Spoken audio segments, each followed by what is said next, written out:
우리 중에 누가 요한복음 3장 16절을 모르겠습니까? 다 잘 아는 말씀이고요. 유치원 때부터 암송했던 말씀입니다.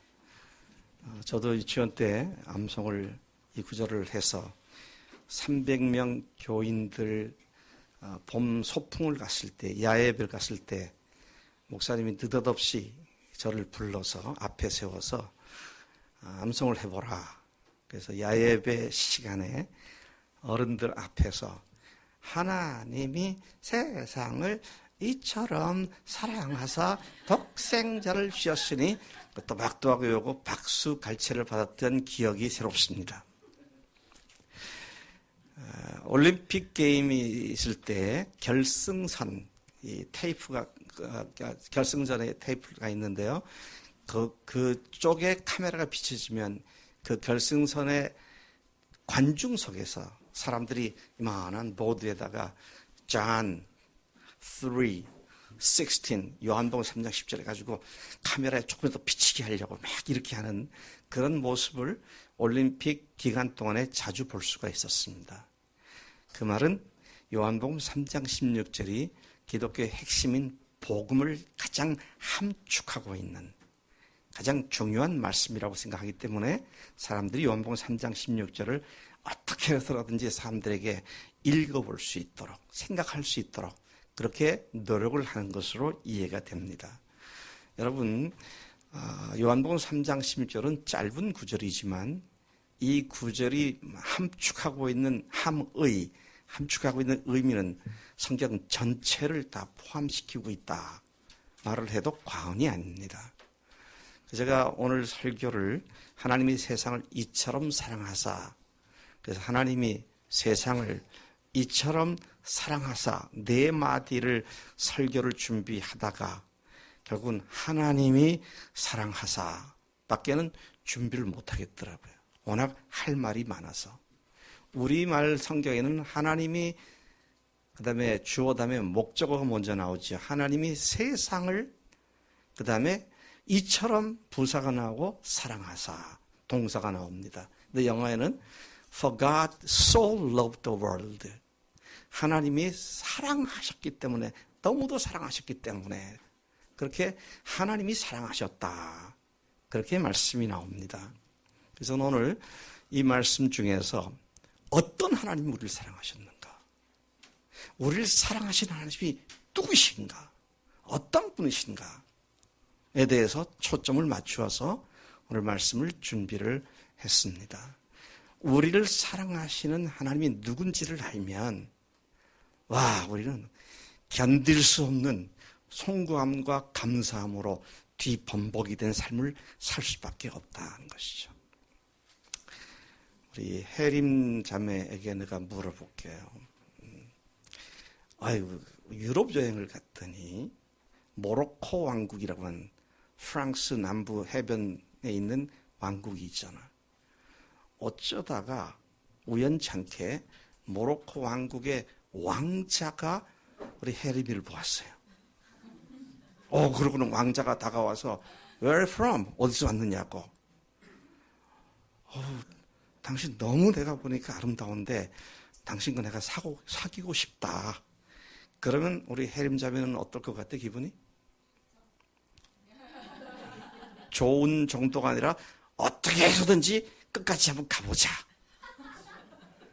그런 생각을 할 수 있을 것 같아요. 조금 더 적극적으로 나오더니 I want to marry you. 너 결혼하고 싶다. 그러면 정신이 아득해질지 모르겠어요. 일국의 왕자가 나에게 프로포즈를 하니까 말이죠. 그런데 우리를 사랑하시는 하나님은 그 정도가 아니잖아요. 그분이 어마어마한 분이시잖아요. 그분이 나를 사랑하신다고 하는 것은 우리가 감당할 수 없는 어마어마한 축복이라고. 왜요? 그분이 누구십니까? He is the creator. 창조주 하나님이십니다. 온 우주 만물을 친히 만드신 하나님이시고요. 모든 인간을 만드신 하나님이시고 그리고 나를 만드신 하나님께서 나를 직접 사랑하셔서 그 사랑의 표현을 구체적으로 해주셨다고 하는 이 사실이 리얼하게 실제로 내 마음속에 확신이 되어지면 세상 두려울 게 없죠. 세상 걱정이 없죠. 근데 이 단순한 진리인 하나님이 세상을 사랑하신 이 말씀 자체를 갖다가 제대로 이해하지 못하고 하나님이 어떤 분이시도 하지 못하기 때문에 그 사랑, 어마어마한 사랑을 받고도 그 감격을 제대로 누리지 못하는 것이 우리의 모습이 아닌가.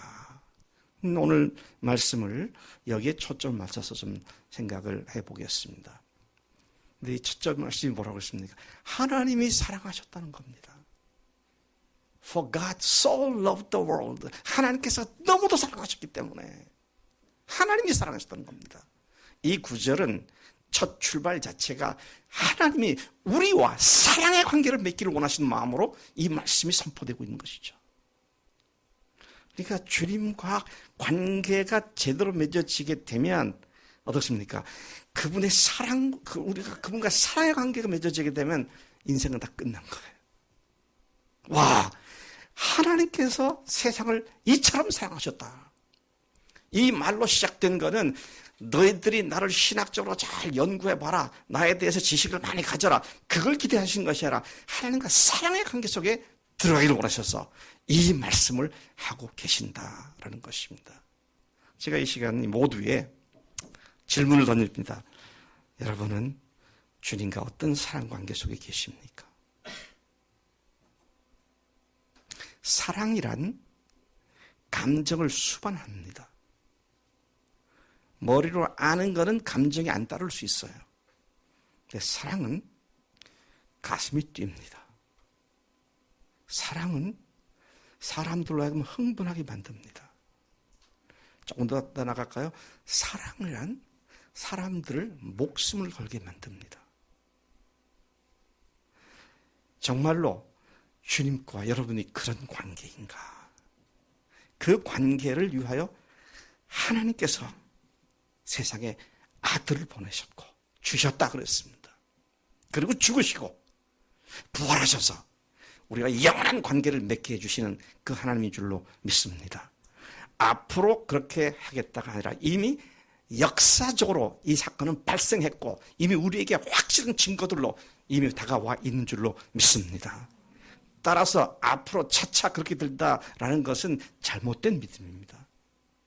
지금 우리가 그 관계 속에 쑥 들어가가지고 주님과 주님께서 주시는 그 사랑을 풍성히 누리는 삶이 마땅한 우리의 삶인 줄로 믿습니다. 여러분, 성경이 하나님이 세상을 사랑하셨다고 했습니다. 하나님이 사랑하셨다고 했어요.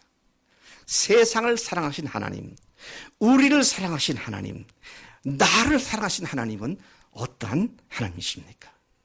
우리를 사랑한다는 그 하나님은 누구이십니까?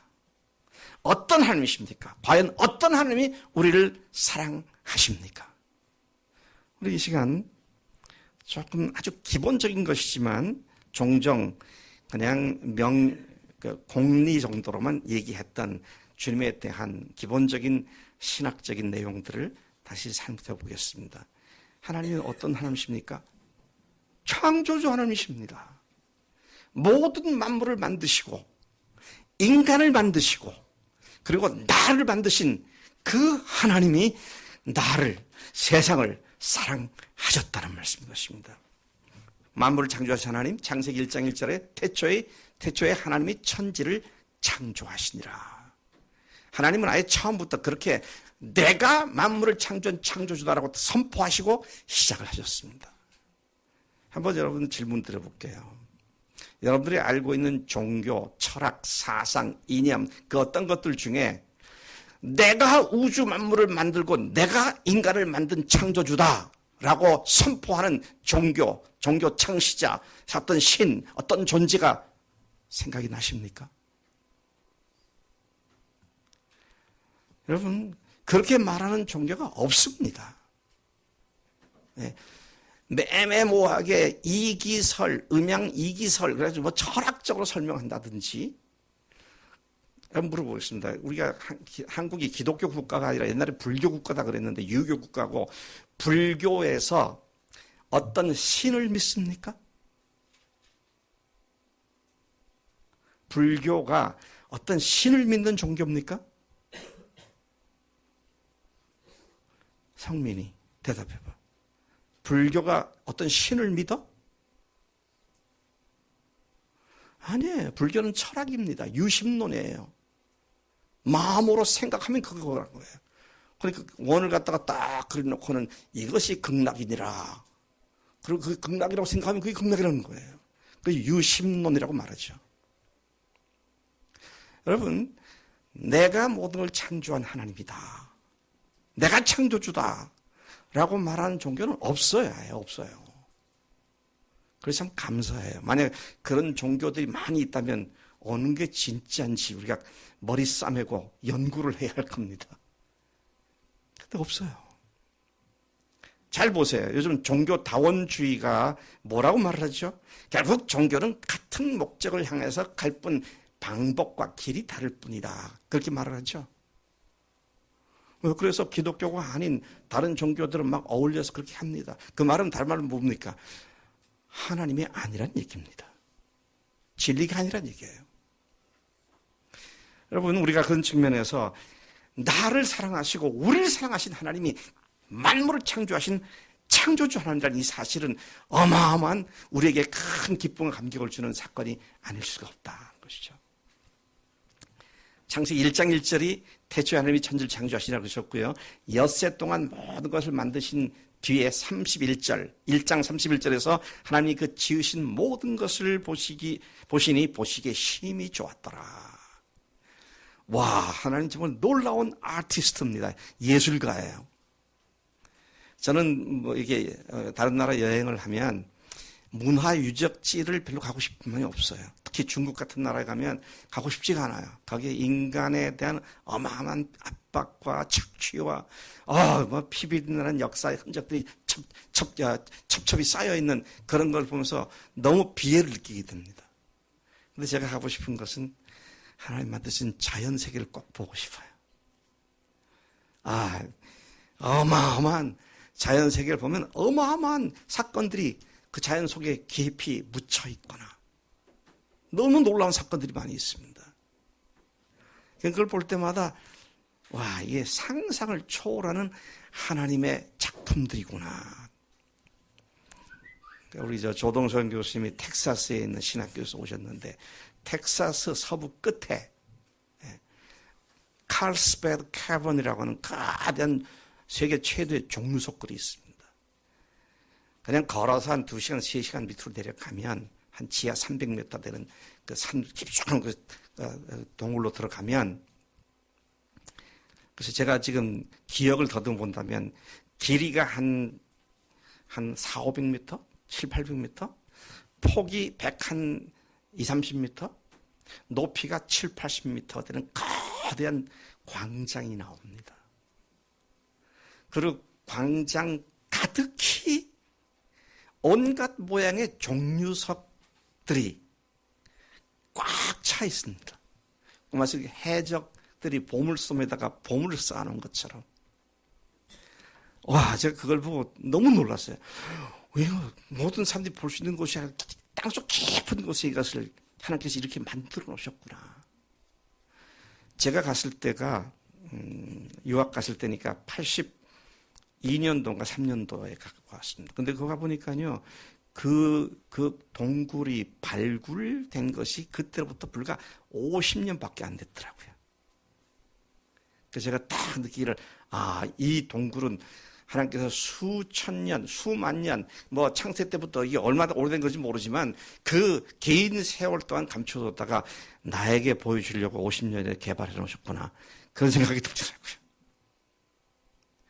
여러분, 하나님이 만드신 세계가 내 아버지의 만드신 곳이니까 이게 얼마나 엄청난 것인지 알 수 없습니다. 제가 대학생일 때 들었던 예화입니다마는 미국 나이아가라 폭포에 가면은 거기에 미국 측에 있는 폭포 쪽에 보면은 예배당이 하나 있습니다. 조그마한 예배당이 하나 있어요. 근데 그 예배당은 미국 교회들이 대부분 그렇습니다만은 건물 앞에다가 간판을 만들고 다음 주 설교자 설교 본문, 설교 제목 이런 것들을 게시해 놓습니다. 근데 어느 날 거기 게시된 걸 보니까 강사, 나야가라 폭포 주인의 아들. 그 사람들이 관심을 가지고 주일날 왔더니 키가 작은 일본 목사가 나와가지고 제가 나야가라 폭포 주인의 아들이 올시다. 그렇게 말씀을 선포하기 시작했다고 말이죠. 야, 하나님이 만드신 그 어마어마한 자연세계가 하늘 아버지, 내 아버지의 작품이다. 근데 그분이 나를 아들로 삼으셨다. 딸로 삼으셨다. 이거는요, 창조주 하나님께서 나를 사랑하셨다는 이 사건은 그분이 만드신 모든 것이 내 아버지 것이라고 하는 기쁨과 감격 속에 인생을 살아가게 만드는 어마어마한 축복이 아닐 수 없다는 것이죠. 지성아, 동의가 안 돼? 근데 왜? 네.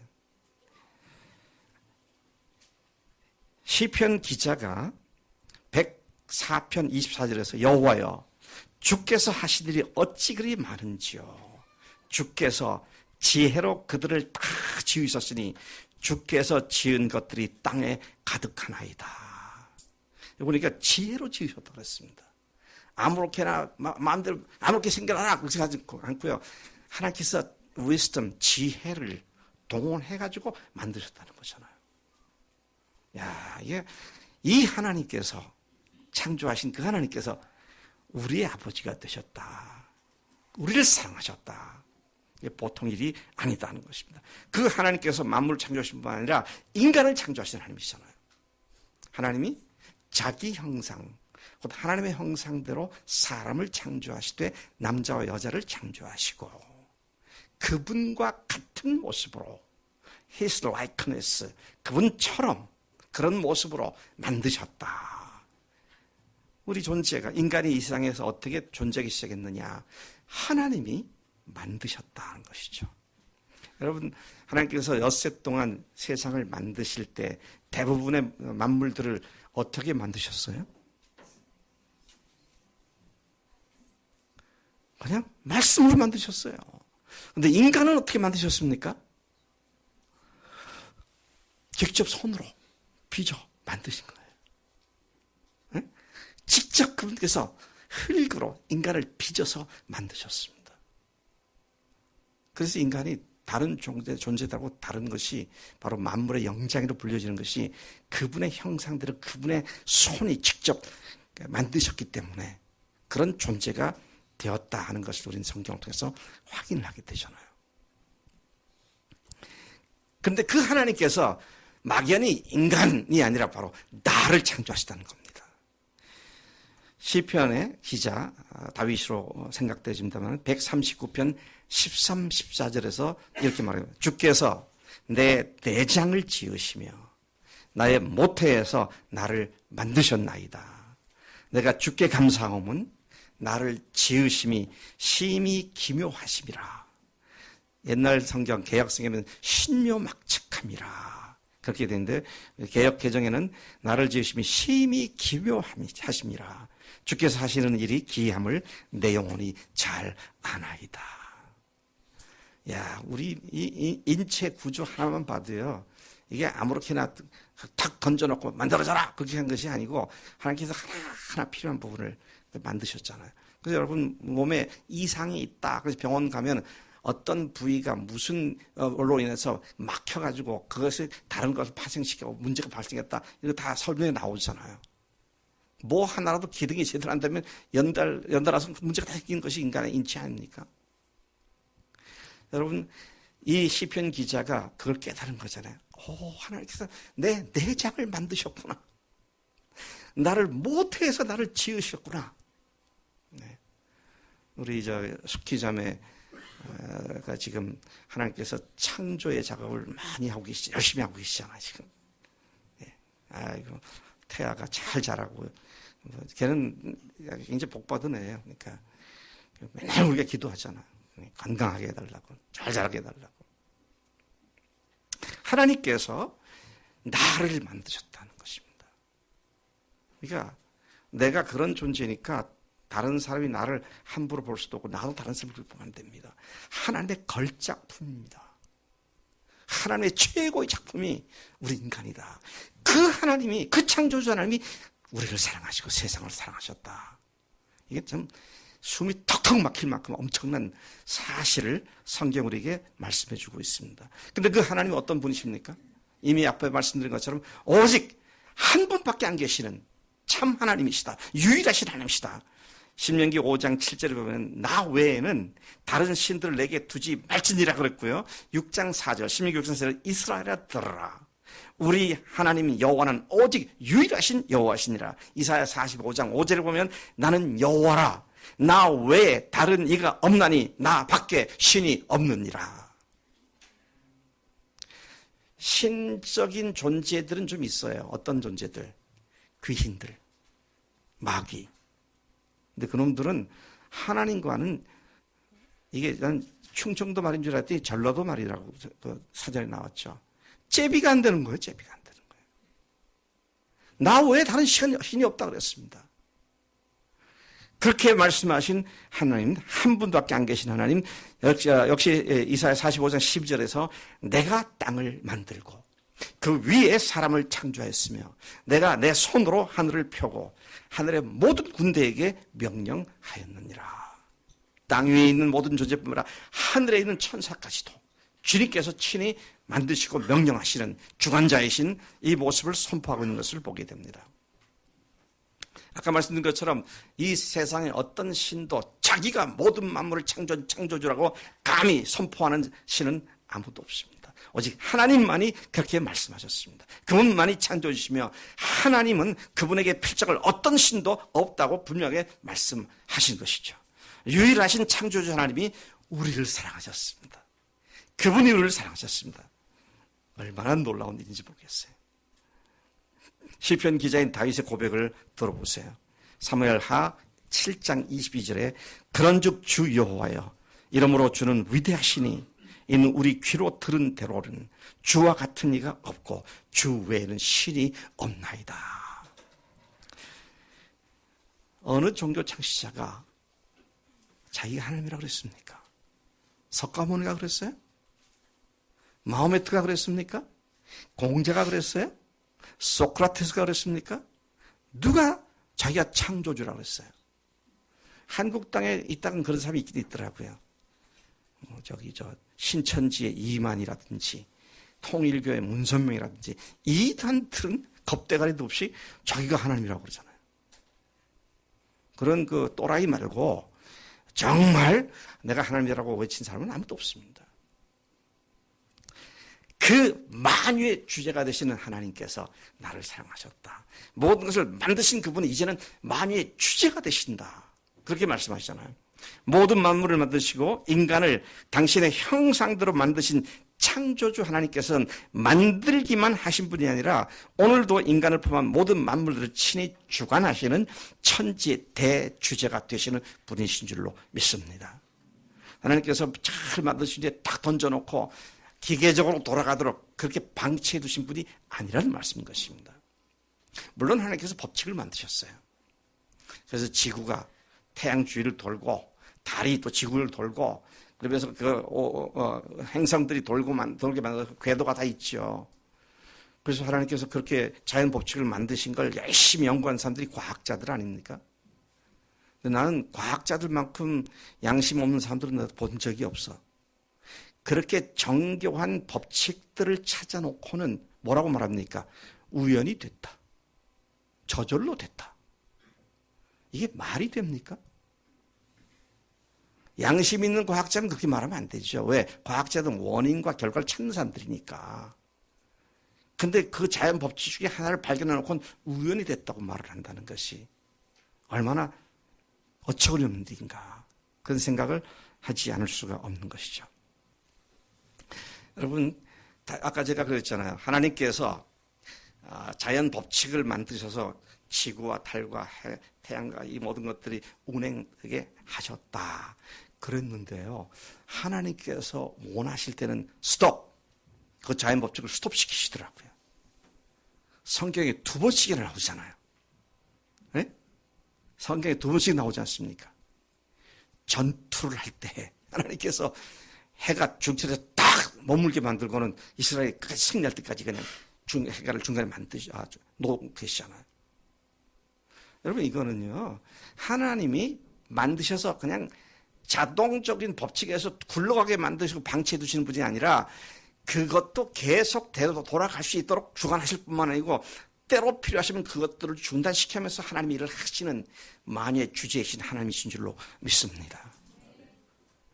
여러분, 우리가 아무리 노력한다 할지라도요, 하나님께서 역사하지 않으면 우리가 노력한 대로 되지 않습니다. 많은 사람들이 사업을 하다 실패를 합니다. 왜? 노력 안 해서 실패합니까? 계획한 대로 되지 않기 때문에 실패하는 거죠. 그래서 다윗이 역대상 29장에서 그 유명한 말을 이렇게 얘기하고 있습니다. 다윗의 찬양시를 한번 들어보시기 바랍니다. 여호와여, 광대하심과 권능과 영광과 이김과 위엄이 다 주께 속하였사오니 천지에 있는 것이 다 주의 것이로소이다. 여호와의 주권도 주께 속하였사오니 주는 높으사 만유의 머리심이니이다. 부와 귀가 주께로 말미암고 또 주는 만유의 주제가 되사 손에 권세와 능력이 있사오니 모든 자를 크게 하심과 강하게 하심이 주의 손에 있나이다. 여러분, 우리나라가 아까 우리 성의자매가 기도할 때 우리나라의 정치적인 상황이 혼잡한 상황에 대해서 기도를 했습니다. 다음에 누가 대통령이 될지 누가 결정하나요? 누가? 국민이. 맞습니까? 보기에는 국민들의 투표로 되죠. 근데 그 투표의 결과를 누가 주관하시나요? 하나님이 허락하시게 되는 겁니다. 이거 우리가 기도한다는 게 그렇게 중요해요. 하나님께서 하시는 일을 우리가 믿기 때문에 그 일을 위해서 기도하게 되는 것이다. 왜? 강하게 하심과 크게 하심과 부와 귀가 주께 달려 있습니다. 주의 손에 달렸습니다. 그런 고백이 바로 다윗의 고백이고 오늘도 그 하나님께서 우리를 사랑하시는 줄로 믿습니다. 여러분, 우리가 잘 알고 있는 그를 죽은 자 가운데서 다시 살리신 것으로 모든 사람들에게 믿을 만한 증거를 주셨느니라. 부활로 모든 사람들이 믿을 수 있는 증거를 주셨다. 그 말씀인 사도행전 17장 31절이 바울이 아레오바고 언덕에서 말한 거잖아요. 근데 그 말 바로 앞에 나오는 내용이 무슨 내용인지 아십니까? 24절부터 28절까지에 제가 중간중간에 생각하고 쭉 읽어보겠습니다. 우주와 그 가운데 있는 만물을 지으신 하나님께서는 만민에게 생명과 호흡과 만물을 친히 주시는 이심이라. 인류의 모든 족속을 한 혈통으로 만드사 온 땅에 살게 하시고 그들의 연대를 정하시며 거주의 경계를 한정하셨으니 우리가 그를 힘입어 살며 기동하며 존재하느니라. 우리가 존재하는 그것도 전적으로 하나님의 힘입어서 우리가 움직이고 무빙하는 것, 기도하는 것도 하나님을 의지하고 또 우리가 어떻게 살아가는 것도 하나님의 힘입어서 살아가는 그런 하나님이십니다. 이것이 사도 바울이 지금 안 믿는 하나님을 전혀 알지 못한 이방인들로 가득 차 있는 아르바고 언덕에서 하나님이 이런 분이시다. 그런데 그분께서 아들을 보내서 죽게 하시고 그분을 다시 살리신 것으로 모든 사람들에게 믿을 수 있는 증거를 주셨다. 문맥 속에서 그렇게 말씀을 하고 있는 것입니다. 하나님은 단순히 창조해서 내버려 두신 것이 아니라 모든 만물을 오늘도 지금도 이 시간도 주관하시며 모든 인간이 다시 하나님께로 돌아오도록 그분의 일을 해오고 계시는 것입니다. 그분이 관여하지 않으시는 것은 아무것도 없으며 크고 작은 일들을 친히 주관하시며 그것들을 통해 하나님의 구원의 역사를 주관하고 계십니다. 그 하나님이 세상을 사랑하셨다는 말씀입니다. 아멘. 네. 또 하나님이 어떤 분이십니까? 창조주 하나님이시고요. 주관자이시고요. 영원하신 하나님이십니다. 영원이라는 말은 무슨 말입니까? 시간과 공간을 초월해서 존재하시는 분이다. 그 말 아닙니까? 어디나 계시고 편지하실 분이시다. 영원한 분이시다. 과거, 현재, 미래를 뛰어넘어 존재하시는 하나님. 그래서 참 신기한 건요. 이 책이 모세가 처음 기록할 때가 구약이 주전 3,400여 년, 4,500년 됐잖아요. 그 예수님 오신 게 지금부터 2000년 전입니다. 그리고 예수님 부활 승천하신 지 2000년이 지났습니다. 3600년, 500년, 600년 전에 말씀하신 것이 오늘은 out of date, 뭐라 그러나, 이 시성이 떨어져가지고 그때 하신 말씀은 이젠 틀렸고, 예수님께서도 2000년 하신 말씀이니까 시간이 맞지 않기 때문에 이제는 그건 쓸데없는 소리가 되었고, 오늘 새롭게 말씀을 하시고, 그거 아니잖아요. 3천 몇백 년 전이나 2000년 전이나 지금이나 이 말씀은 그대로 동일하게 진리인 것을 믿습니다. 실질적으로 이 성경 말씀이 논리적으로 틀려가지고 말씀이라고 볼 수 없다라고 하는 것은 아무것도 없습니다. 우리가 성경을 잘 이해를 못해갖고 마치 비논리처럼 보이는 건 있죠. 근데 비논리가 아니라 초논리인데. 자, 그런 측면에서 하나님이 영원하시다는 말은 시간과 공간을 초월해서 계시는 분이시다. 그런 분이 나를 사랑하신다. 명준이 이제 다시 돌아가서 어느 대학을 갈 것이며 그런 거 알아 몰라? 모르잖아. 근데 하나님은 아시 몰라? 아시지. 그러니까 우리가 하나님께 의지하고 사는 거예요. 아니 돌아가서 대학은 그만두고 앞으로 예배 끝나고 점심시간에 무슨 일이 있을지도 모르잖아. 5분 뒤의 일도 몰라요. 근데 인간은 하나님 무시하고 자기가 하나님 돼갖고 사는 그런 존재가 돼 있다고 그러죠. 아니, 하나님께서 시간과 공간을 완전히 뛰어넘어 존재하신 그분께서 세상을 사랑하셨다. 나를 사랑하셨다. 여러분, 믿음으로 아멘이 되십니까? 그럼 뭘 걱정하세요? 광규 형제 조금 걱정되지? 3월 이후가. 뭘 걱정하긴. 그거 걱정하면 믿음이 아니지. 왜? 만물의 주관자이신 하나님이 내 아버지신데. 네. 여러분, 이게요. 아까 제가 그랬잖아요. 이거 하나, 이 요한복음 3장 16절을 제대로 확실하게 믿으면요. 다 끝난 거라고요. 전혀 두려울 것이 없는. 하나님의 놀라운 은혜의 선포가 이 요한복음 3장 16절에서 말한 복음인 줄로 믿습니다.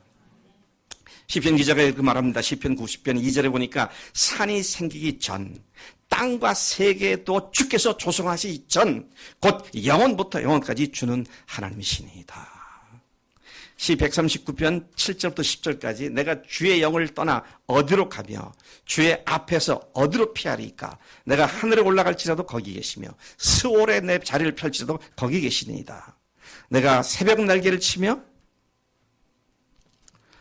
바다 끝에 가서 거주할지라도 거기서도 주의 손이 나를 인도하시며 주의 오른손이 나를 붙드시리이다. 어딜 가든지 바로 주님 거기 계십니다. 참 재미있는 얘기가 있잖아요. 인류 최초의 우주인이 누굽니까? 러시아, 소련의 유리 가가린이었습니다. 근데 프루시초프가 그가 그 우주선을 타고 올라갈 때 사명을 부여했습니다. 너 올라가서 똑바로 살펴봐. 기독교인들이 하고 있는 천국이 있는지 잘 살펴보고 내려오라고. 갔다 와서 카카 없습니다.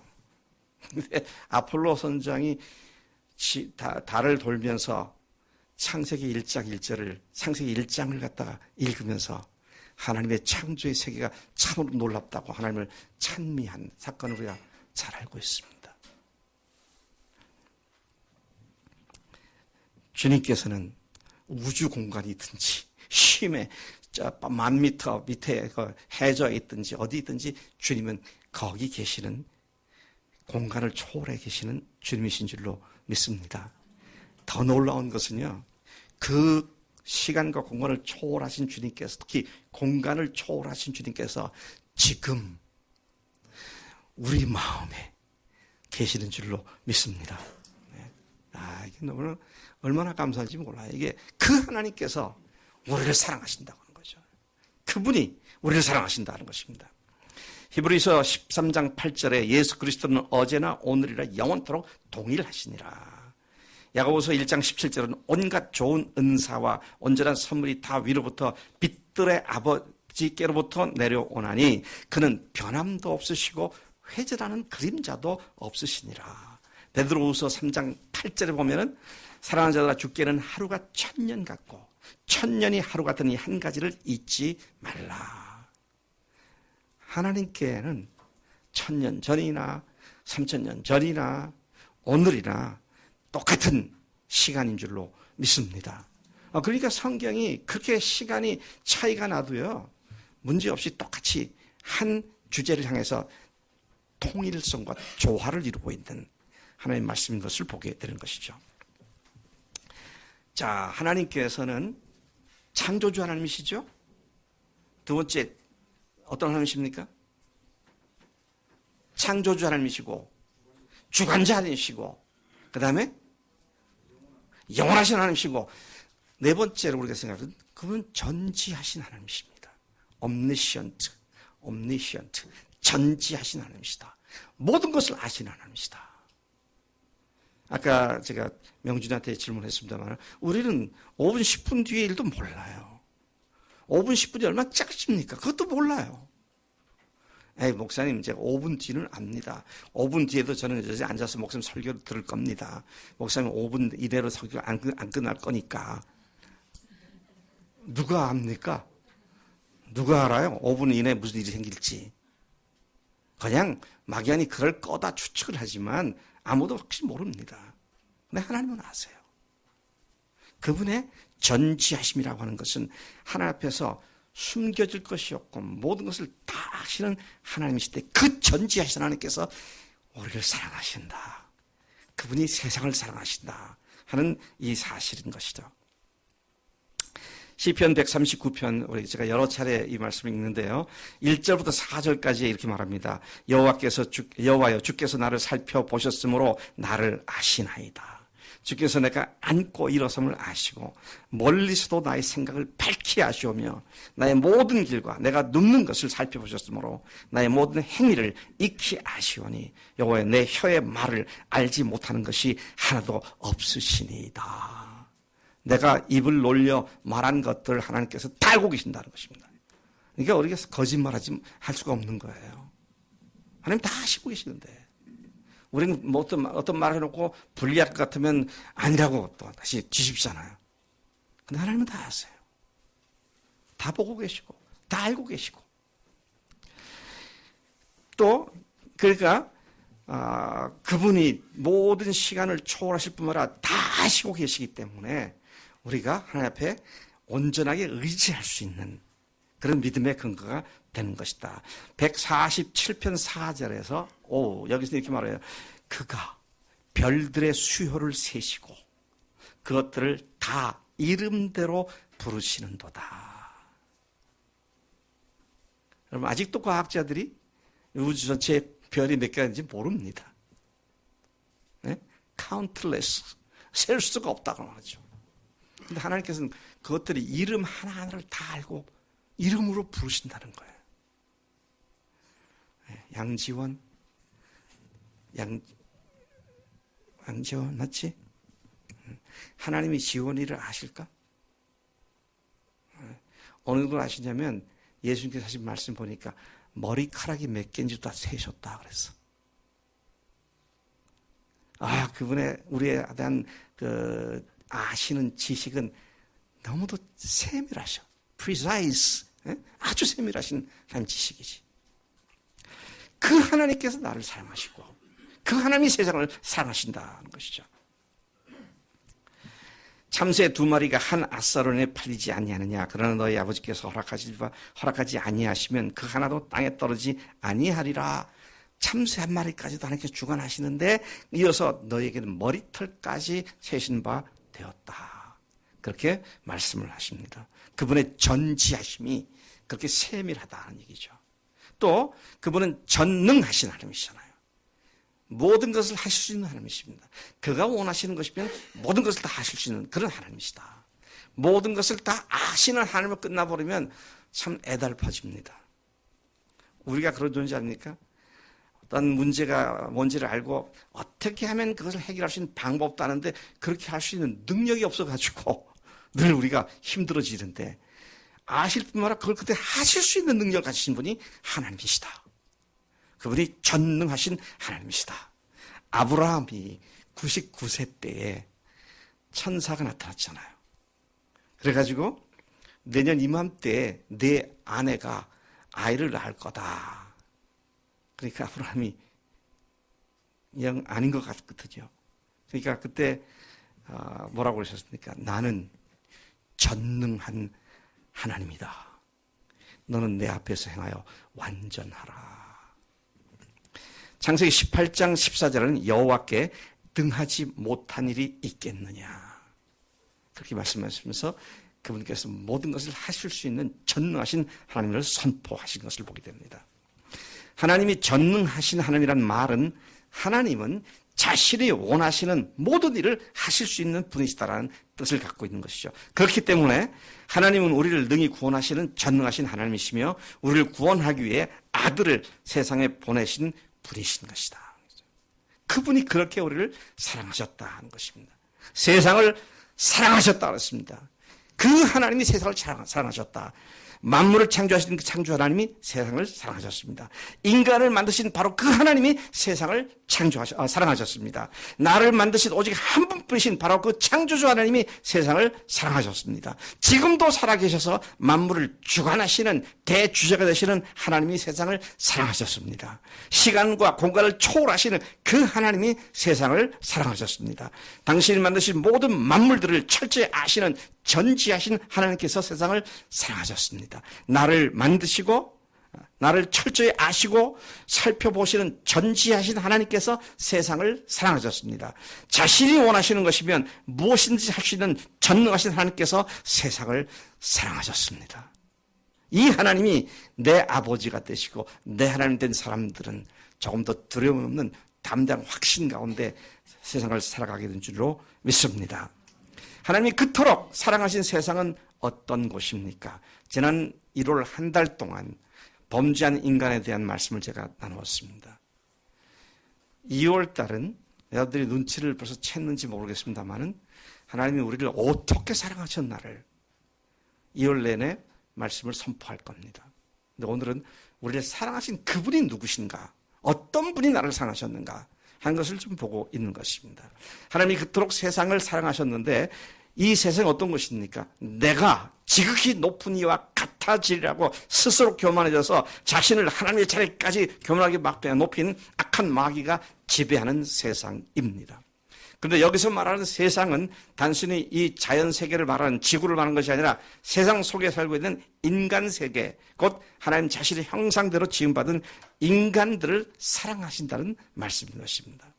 자기 형상대로 만든 인간에 대한 하나님의 연민의 사랑은, 연민의 정은, 비록 그들이 사탄에게 속아서 사탄과 동일한 죄를 지어 자기가 주인이 되고 자기가 하나님이 되어 하나님의 자리까지 올라가는 교만한 죄를 지었지만, 그래서 사탄과 함께 영원히 지옥불에 떨어질 운명에 처해 있지만 그 인간들을 사랑하시기에 그들을 구원하시기를 원하셔서 독생자를 세상에 보내주셨습니다. 사랑하시는 구체적인 표현이 독생자를 주시는 것이었습니다. 세상을 사랑하신 그분이 오셨습니다. 천상하지에 하늘 위와 땅 위에 땅 밑에 오직 한 분뿐이신 창조자님께서 독생하자이신 아들 예수님을 세상에 보내신 것입니다. 로마서 8장 32절에 사도 바울이 이렇게 말하고 있죠. 자기 아들을 아끼지 아니하시고 우리 모든 사람을 위하여 내주시니까 어찌 그 아들과 함께 모든 것을 우리에게 주시지 아니하겠느냐. 세상에 오신 예수님은 인자가 온 것은 섬김을 받으려 함이 아니라 도리어 섬기려 하고 자기 목숨을 많은 사람들의 대속물로 주려 합니다. 그렇게 천명하시고 그분이 오신 목적이 우리를 위해서 대신 죽겠다고 하시는 그것이었음을 말씀해 주셨습니다. 그리고 죽으셨어요. 죽으면 모든 게 끝나잖아요. 다 끝나버렸잖아요. 근데 사흘 만에 다시 부활하셨습니다. 그분이 하나님이라는 사실을 부활로 확실하게 증명해 주신 줄로 믿습니다. 우리가 믿을 수 있는 확실한 증거는, 그분이 하나님으로서 죽었다는 확실한 증거는 요나의 표적밖에 없는 줄로 믿습니다. 이상해요. 요나의 표적밖에 없다고 예수님 말씀하셨는데 사람들은 그거 안 붙잡고 잠깐만 다른 걸 붙잡으려고 그래요. 내 기도가 응답된 거, 뭐 이런 걸 붙잡으려고 그래요. 근데 주님께서 그것밖에 없다. 그래서 그것밖에 없는 줄로 믿습니다. 부활을, 그렇지 않으면 왜 부활하셨겠어요? 부활하실 이유가 없죠. 근데 그분이 하나님을 증명하셔서 아까 우리 사도행전 17장 31절을 보았던 것처럼 모든 사람들에게 믿을 만한 증거를 주신 줄로 믿습니다. 그렇게 하나님이 세상을 이처럼 사랑하사 독생자를 주셨으니 이는 그를 믿는 자마다 멸망치 않고 영생을 얻게 하려 하심이라. 저는 대학 2학년 때 구원의 확신을 얻었는데요. 그때 이 구절이 탁 떠올랐습니다. 유치원 때 외웠다 그랬잖아요. 유치원 때니까 6살 때 외웠던 게 20살 때 딱 떠올랐습니다. 근데요, 그때 제 눈을 딱 사로잡은 거는 이는이라고 하는 접속사였습니다. 독생자를 주셨으니 왜 주셨느냐? 이는 하려 하심이라. 주신 목적이 믿는 자마다 멸망치 않고 영생을 얻게 하려 하심이라. 예수님이 세상에 오신 이유가, 우리를 죽으신 이유가 멸망치 않고 영생을 얻게 하기 위해서라고 이 말씀이 분명히 말씀하셨구나. 그러면 죽으셨고 부활하신 것은 역사적으로 이미 이루어진 사건이니까 내 죄가 용서됐구나. 아멘? 죽으시고 부활하셨는데 내 죄가 용서되지 않았으면 예수님의 죽음은 무슨 죽음이에요? 개죽음이에요, 개죽음. 헛죽음이고요. 근데 제가 진땀이 바짝 나더라고요. 내가 잘못 믿으면 예수님의 그 고귀하신 죽음도 헛죽음 만들 수 있구나. 저 그때 진땀이 바짝 나더라고요. 그럴 순 없지. 하나님의 죽으심을 내가 안 믿거나 잘못 믿어서 헛죽음을 만들고 개죽음 만들고 이건 말도 안 되는 거지. 그리고 그분은 앞으로 죽을 것이다가 아니고 이미 죽으셨지. 그리고 부활하셨지. 하나님께서 우리를 사랑하셨는데 창조주 하나님으로, 주관자 하나님으로, 전능하신 하나님으로, 전지하신 하나님으로, 영하신 하나님으로 오셔서 우리를 위해 죽으신 줄로 믿습니다. 여러분 어떻게, 왜, 무엇 때문에? 믿는 자마다 멸망치 않고 영생을 얻게 하시기 위해서 오신 줄로 믿습니다. 그러니 세상에 예수님께서 오신 목적이 성취되는 것이 주님을 기쁘시게 해드리는 겁니다. 그분이 다 이루셨잖아요. 저를 믿는 자마다 멸망받지 않고 영생을 얻게 되는, 이 영생을 얻는 확신을 갖고 영생을 얻은 분명한 증거들을 붙잡고 사는 사람들을 보시면 하나님께서 기뻐하신 줄로 믿습니다. 여러분 오해하지 마세요. 주님 위해서 앞으로 뭘 많이 하고 열심히 하고 업적을 쌓고 아니고요. 주님 똑바로 믿으면 되는 거예요. 그분이 누구신지 제대로 믿으면 그걸로부터 주님께서 계속해서 믿음에 믿음을 더해 주셔서 온전한 자리에 더 들어가게 하실 줄로 믿습니다. 이 출발점이 분명해야 한다라는 것입니다. 창조주 하나님이 세상에 오셨습니다. 그분이 죽으셨어요. 그분이 다시 살아나셨습니다. 그리고 그분이 다시 하늘로 가셨습니다. 그분이 하늘로 가셨다는 말은 무슨 말입니까? 그분이 우리의 의가 되셨습니다. 그게 어디 나온 말씀이죠? 요한복음 16장 10절. 의에 대하라면 내가 아버지께로 다시 간다. 죄에 대하면 저희가 나를 믿지 아니하며 의에 대하라면 내가 아버지께로 다시 가는 것이고 심판에 대하면 이 세상 임금이 이미 심판을 받았느니라. 근데 그거를 누가 와서 깨우치고 알려주시고 확인시켜 주신다고요? 성령께서 오셔서 하시는 일이 그분이 하늘로부터 오신 하나님이시라는, 그래서 우리가 의롭게 됐다는 것을 확신시켜 주는 이 놀라운 복이 우리에게 허락된 줄로 믿습니다. 사랑의 고백을 하셨습니다. 예수님께서 사랑의 고백을 하셨어요. 오늘 시간 마지막으로 제가 진지하게 질문을 드립니다. 예수님께서 사랑의 고백을 하실 때 꽃다발을 갖고 사랑의 고백을 하신 것이 아니라 당신의 몸을 찢으시고 다시 부활하신 사건을 통해서 우리에 대한 주님의 사랑을 고백해 주셨습니다. 여러분, 그분의 사랑의 고백을 어떻게 받고 계십니까? 오, 하나님, 나를 위해서 이렇게 죽으셨군요. 나를 이렇게 창조주로 죽으셨군요. 감사합니다.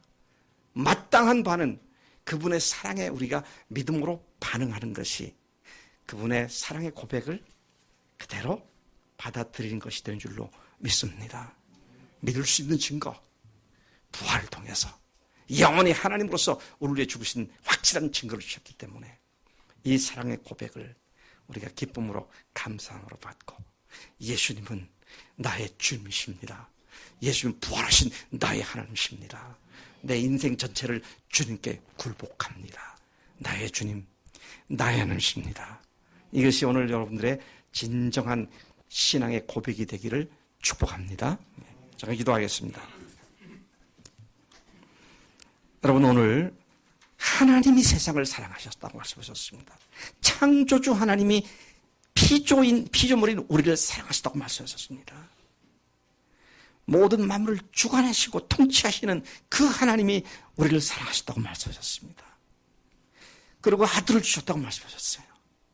그분이 십자가에 죽으시고 부활하심으로 우리 모든 죄를 용서하시고 하나님이신 사실을 증명해 주셔서 그분을 주님으로 하나님을 믿을 수 있도록 우리에게 놀라운 구원의 기회를 제공해 주셨습니다. 그 사랑의 고백을 우리가 받은 자들입니다. 하나님, 제 인생을 주님께서 받아주심을 감사합니다. 나의 주님이십니다. 나의 하나님이십니다. 주님의 사랑의 고백을 전폭적으로 믿음으로 받아들입니다. 감사합니다. 이 시간 여러분 한 1분, 2분 조용히 주님 앞에 감사하는 그 사랑의 고백에, 예수님의 사랑의 고백에 반응하는 감사의 기도를 드리시기 바랍니다. 같이 기도합니다. 아버지 하나님, 감사합니다. 주님께서 이 아침에 저를 불러주시고 요한복음 3장 16절에서 말씀하신 하나님이 세상을 이처럼 사랑하셨고 그 사랑이 어떤 사랑인지를 다시 우리 읽어주신 것을 감사합니다. 하나님, 이 사랑을 받은 자들로서 조금도 두려워하지 않고 당신 가운데 부활의 증거를 붙잡고 나의 주님, 나의 남심으로 고백하고 주님 앞에 철저히 헌신하는 믿음의 헌신들이 기뻐해 주시도록 아버지 말씀해 주시고 터치해 주십소서. 주님의 사랑의 고백을 받은 자들로서 마땅한 반응을 하는 행복된 시간들을 세워주옵니다. 우리 교회 교인들에게 아버지 그 같은 은혜 주신 것을 감사합니다. 아직 그 고백이 되지 않은 자들에게 그렇게 성령을 주시도록 성령의 권능을 주시옵소서. 아버지 하나님, 감사합니다. 이 아침 요한복음 3장 16절, 하나님이 세상을 이처럼 사랑하셨다고 하셨는데 우리를 사랑하신 하나님이 창조주 하나님이시며 주관자 하나님이시며 아버지 영원히 한 분이신 하나님이시며 전능하신 하나님이시며 전지하신 하나님이신 것을 감사합니다. 그 하나님이 우리를 사랑하셔서 단순히 사랑하신다고 끝나는 것이 아니라 아들을 보내서 우리를 위해서 피를 흘리고 죽게 하시고 부활시키심으로 우리를 사랑하신 주님의 사랑을 확실하게 고백해 주시고 증명해 주신 것 감사합니다.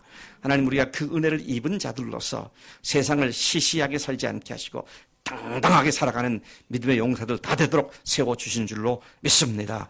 감사합니다. 아직도 그 고백이 되지 않은 사람들 하나님 속히 성령님께서 그 마음의 눈을 뜨게 하시고 그 마음에 보게 하시고 믿게 하셔서 큰 기쁨과 감사함으로 이 세상을 담대하게 살아가는 주의 백성들 다 되도록 역사하실 줄로 믿습니다. 감사합니다. 예수님의 이름으로 기도를 쌉나이다. 아멘.